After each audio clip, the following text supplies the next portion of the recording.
So today's video is going to be on the genius that was Steve Jobs, and just sort of breaking down what made him so influential and so important when it comes to transforming the iPhone and other sort of related technological industries that he influenced.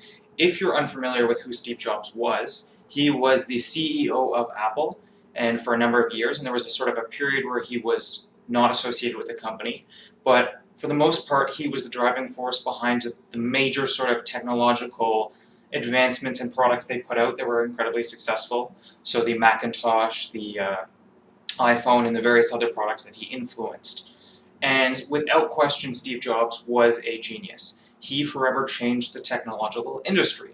But what's fascinating is Steve Jobs actually did this without really producing or creating anything all that sort of revolutionary when it came to the tech side of things. And that's what's really fascinating about Steve Jobs. He transformed the technological industry without really doing anything all of that groundbreaking.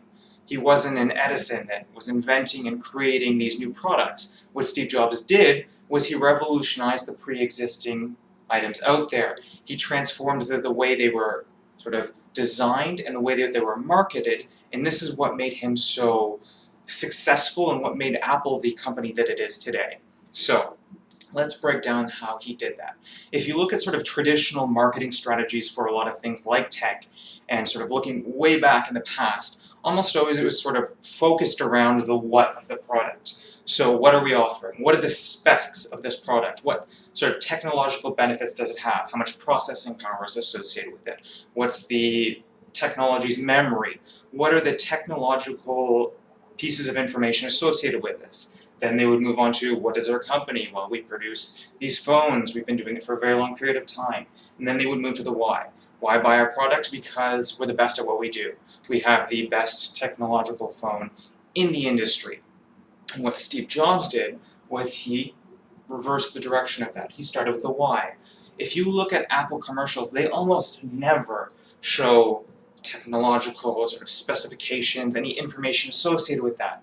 You look at an Apple commercial, it's often sort of a sleek design being sort of associated with influential individuals. The why is what is described almost always there. Why do you buy an Apple product? Because it's sleek, because it's almost a status symbol.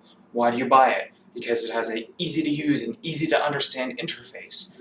Why do you buy an Apple phone? That is what they started with in a commercial. Then you move to the who. Who are we? We're Apple. We're one of the largest corporations in the tech industry. We're one of the forerunners in the smartphone industry. What is it? Well, it's the iPhone 7. It's the iPhone 8. They start with the why, they then go to the who, and then you end with what the product you're trying to sell. Steve Jobs was not the first individual to employ this type of marketing, but he was one of the first to make it mainstream, and certainly one of the first to employ it in the tech industry. And what was really important with what Steve Jobs did is he made the iPhone and various other technologies that Apple offered understandable for the everyday person. So sort of touching back on the tech specs that was often used in advertising, very few people sort of understand what those truly mean. Okay, you say that it has this much more processing power, so that probably means it's faster. It has this much memory, and it's this much more memory than the previous version. What does that exactly mean? Very few people outside of sort of the development industry, the people that are associated with that, really understand what all of that information, what effect it actually has on the product. They don't really get it. It's not understandable to the average consumer. What Steve Jobs did is he made the technology more accessible.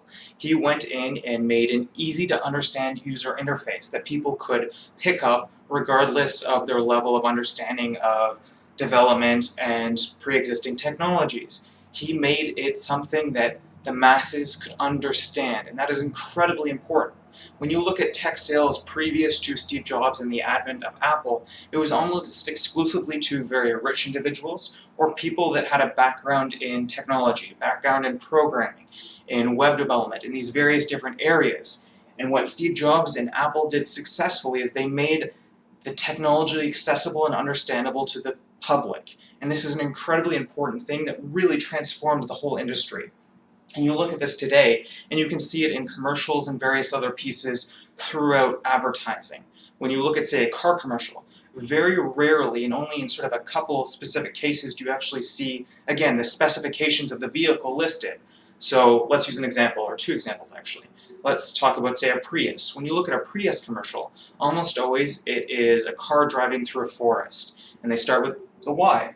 Do you want to buy this? Well, it's a car that's economically friendly. It's very quiet going through a forest. It's not impacting the environment. They start with the why. The who, we're Prius. We have been creating fuel-efficient cars for a very long period of time. The what, the new version of Prius, whatever it is. It's transformed marketing from a why to a who to a what, instead of going from a what to a who to a why. Another example, you look at, say, a Dodge Charger commercial. This is typically going to be a truck. And even though they do occasionally include tech specs in that, actually, they include things like torque and horsepower, but those are very easy to understand concepts for people. The more horsepower it is, the more powerful it is, and power is great when you have a truck. Torque is great when you have a truck. So the why? Well, typically you're going to see the commercial, a truck is pulling a massive trailer behind it, there's power, it's very easy to understand, and they move to the who and the what. And that is sort of what has really transformed the marketing world. And Steve Jobs was a huge part of that. He started it, again, was not the first one to do it, the first one really to make it mainstream and really capitalize on it, and is why Apple is so successful today. When you look at an Apple phone and sort of stack it up against the sort of top-of-the-line phones when it comes to Google's Pixel and various other Android versions, very rarely does the Apple technology even come close to sort of the technological specifications of their Android equivalents. Typically, the Apple lags behind.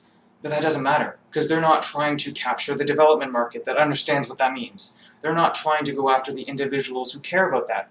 They are trying to market a device that is for the everyday individual, the sort of everyday consumer. They do not care about that market. And that was really what was brilliant about Steve Jobs. He completely transformed the iPhone industry, the sort of smartphone market, without really making any significant advancements in the tech. He focused solely on the marketing, solely on the user interface, solely on sort of creating a culture and almost a status symbol that the Apple suite of phones has nowadays. And that is why he really was a genius, because he transformed the tech industry without transforming the tech. So it's not exactly the typical video on this channel, it's not necessarily related to finance, but hopefully it sort of broke down a little bit on why Steve Jobs really was a genius, because he certainly was. And as always, it's going to be sort of focused on finance in the future, but including sort of business-related videos might be something that I will continue in the future. And as always, if you like the video, very much appreciate a like, share, and subscribe. It helps the channel grow, and have a great day.